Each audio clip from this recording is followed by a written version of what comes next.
Hello viewers, আসসালামু আলাইকুম। আশা করি প্রত্যেকে ভালো আছেন। আমি আপনাদের মাঝে নতুন একটা ভিডিও নিয়ে চলে আসলাম। আজকে আপনাদের মাঝে আলোচনা করব ডিসিএ কি, ডিসিএ কিভাবে করতে হয় এবং কিভাবে আপনারা ডিসিএ করে কয়েনগুলো বাই করবেন। এখানে কিন্তু কালকে আমি পোস্ট দিয়েছিলাম, এখানে অনেকেই পোস্টে রিয়াক্ট দিয়েছেন, আপনাদেরকে রিয়াক্ট দিতে বলছিলাম। সো অবশ্যই এই ডিসিএ মেথড নিয়ে আমি আজকে আলোচনা করব। ডিসিএ কি, আপনারা কিভাবে ডিসিএ করে কয়েনগুলো বাই করবেন। ডিসিএ করে কয়েনগুলো বাই করলে একদমই আপনাদের লস হবে না। সো কীভাবে কী করতে হবে ফুল প্রসেস আলোচনা করব এবং স্পট ফিউচার দুইটা ডিসিএ মেথড নিয়ে আলোচনা করব। সো কেউ মিস করবেন না, ফুল ভিডিও কন্টিনিউ করবেন। আর এখনও যারা আমার চ্যানেল সাবস্ক্রাইব করেন আমার চ্যানেল সাবস্ক্রাইব করবেন, বেল বাটন বাজিয়ে রাখবেন। বেল বাটন বাজিয়ে রাখলে ভিডিও আপলোড করার সাথে সাথে আপনাদের কাছে নোটিফিকেশন আরে পৌঁছে যাবে। আর ভিডিওতে অবশ্যই একটা লাইক, একটা কমেন্ট করবেন। আর আরেকটা কথা বলে রাখি, অবশ্যই আপনারা আমাদের টেলিগ্রাম চ্যানেলে জয়েন হয়ে থাকবেন। এখানে কিন্তু ট্রেডিং সিগন্যাল দেওয়া হয় এবং প্রফিট করানো হয়। আপনারা এখান থেকে ট্রেডিং সিগন্যাল নিয়ে প্রফিট করতে পারবেন। সো ভিডিওটা লং করবো না, এখন আমি দেখিয়ে দেবো আপনারা ডিসিএ কীভাবে করবেন। ডিসিএ করতে গেলে অবশ্যই আগে মানি ম্যানেজমেন্ট ঠিক রাখতে হবে। যদি মানি ম্যানেজমেন্ট ঠিক না থাকে তাহলে কিন্তু আপনার ডিসিএ করে কোনো লাভ হবে না। আর ডিসিএর ফুল নাম হচ্ছে dollar cost averaging. So DCA কীভাবে করবেন সেই বিষয়টাই মূলত আলোচনা করি। ডিসিএ করতে গেলে আপনাকে আগে প্ল্যান ঠিক করতে হবে। আপনার ফান্ড কত, আপনি একটা টোকেনে কত ডলার দিয়ে বাই করবেন, এটা আগে আপনাকে ঠিক রাখতে হবে। যদি মনে করেন এই যে এখানে যে এভাবে দেওয়া আছে, এখানে যদি ধরেন একটা কয়েন আপনি $3000 বাই করবেন। সো আপনি $3000 দিয়ে যদি একবারই বাই করেন তাহলে কিন্তু সেই টোকেন থেকে কিন্তু আপনি হিউজ পরিমাণ একটা লস খাইতে পারেন যদি ডাউন যায়। আর আপনি যদি ডিসিএ মেথডে যদি বাই করেন তাহলে কিন্তু আপনার ডাউন যাওয়ার সম্ভাবনা খুব কম। ঠিক একইভাবে কিন্তু আপনি ফিউচার ট্রেডিংয়েও ডিসিএ করতে পারেন।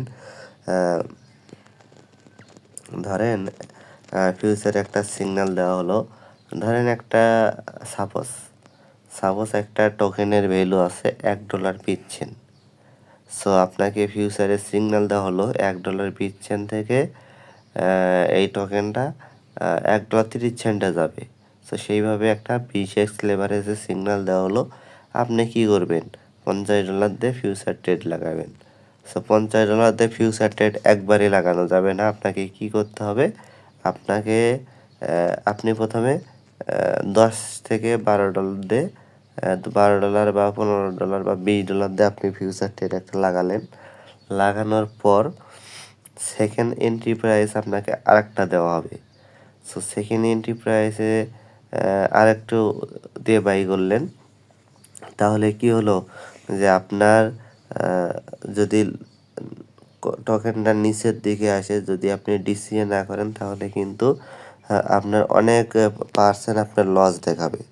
আর যদি আবার $1.15 আসার পর যদি ডিসিএ করেন তাহলে কি দেখা যাবে? এভারেজ কস্টে আপনার কোনো লস আর থাকলো না। সো এইভাবে স্পট ট্রেডিংয়ে দেখেন, এখানে আপনি $500 দিয়ে টোকেন বাই করবেন। সো ফার্স্ট টাইম যখন একটা টোকেনের প্রাইস আছে $10, এখানে দেখেন সাপোজ একটা টোকেন আপনি বাই করছেন, টোকেনের প্রাইস হলো $50, $500 দিয়ে বাই করছেন, আপনি টোকেন এখানে পাবেন 10টা টোকেন পেলে তারপর কি হতে পারে, এই টোকেনটা আপ হতে পারে অথবা ডাউনও হতে পারে। সো আপনি ডাউনের জন্য অপেক্ষা করবেন। যদি আপ হয় তাহলে এই $50 সেল করবেন। আর যদি ডাউনের দিকে চলে যায় তাহলে কি করতে হবে? ধরেন $50 থেকে $48 আসলো, $48 আসলে আপনি আবার $50 বাই করবেন। $50 বাই করলে কি হবে? এভারেস্ট একটা প্রাইজে চলে আসবে টোকেন, তাহলে কিন্তু এখানে আপনার লসের সম্ভাবনা খুব কম থাকলো। তারপর আবার ওয়েট করবেন, আবার যখন টোকেনটা $40 চলে আসবে তখন আবার বাই করবেন।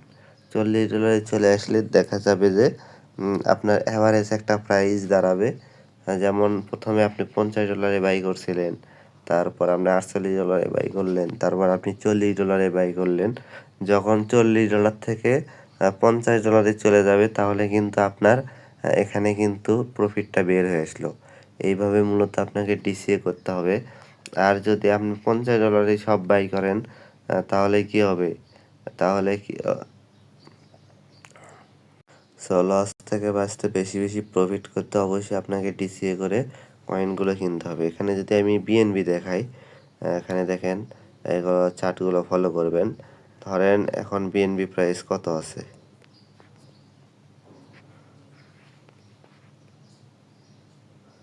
এখন বিএনবি প্রাইস আছে $618। এখন $618 আছে। এখন মনে করেন যে সিগন্যাল আছে যে এটা $700 যাবে। সো আপনি কি করবেন? $500 একসাথে 618 দিয়ে বাই করবেন? না, 618 তে বাই করা যাবে না। 618 তে বাই করলেন আপনি $50। তারপর একটু ওয়েট করবেন। যদি উপরের দিকে গেলে তো ভালো, যদি উপরের দিকে না যায়, যদি নিচের দিকে আসে তাহলে কিন্তু আপনার অনেক লস হবে। সো অবশ্যই একটা টোকেনে একবারে বাই করা যাবে না, আপনাকে ডিসিএ মেথডে বাই করতে হবে। 600 যদি $10 আসে তখন আরও একটু বাই করবেন। $610 থেকে যদি আরও একটু নিচের দিকে আসে, যদি $500 চলে আসে, $550 চলে আসে, তাহলে আরও একটু বাই করবেন। তাহলে কি হবে? যখন $618 যাবে তখন কিন্তু আপনি প্রফিটে থাকবেন। আপনার $618 বাই ছিল, কিন্তু আপনি $550 বাই করার কারণে অ্যাভারেজ একটা প্রাইজে চলে আসলো। তখন দেখা যাবে কি আপনার এখানে কিন্তু 618-তে যাওয়ার পর আপনার প্রফিট থাকলো, এবং 618 থেকে তখন যে আপ হতে শুরু করবে তখন কিন্তু এখান থেকে আপনার হিউজ একটা প্রফিট চলে আসবে। সো অবশ্যই আপনারা ডিসিএ মেথড ব্যবহার করবেন। ডিসিএ মেথড ব্যবহার না করে ট্রেড করলে কিন্তু অনেক লস হওয়ার সম্ভাবনা থাকবে। সো আপনাদের কাছে আমার পক্ষ থেকে সাজেস্ট থাকবে, সো যে ট্রেড করেন না কেন, যদি এখন $10, $20 বা $30তেও ট্রেড করেন তাহলেও এখানে ডিসিএ মেথড ব্যবহার করবেন। আর অবশ্যই মানি ম্যানেজমেন্ট ঠিক রাখবেন। মানি ম্যানেজমেন্ট ঠিক রেখে ট্রেড করবেন, তাহলে কিন্তু আপনার ট্রেডে প্রফিট চলে আসবে। আর যদি আপনার মানি ম্যানেজমেন্ট ঠিক না থাকে তাহলে কিন্তু আপনার ট্রেড থেকে প্রফিট আসবে না, শুধু লস যাবে। সো আজ এ পর্যন্তই। সবাই ভালো থাকুন, সুস্থ থাকুন। আসসালামু আলাইকুম।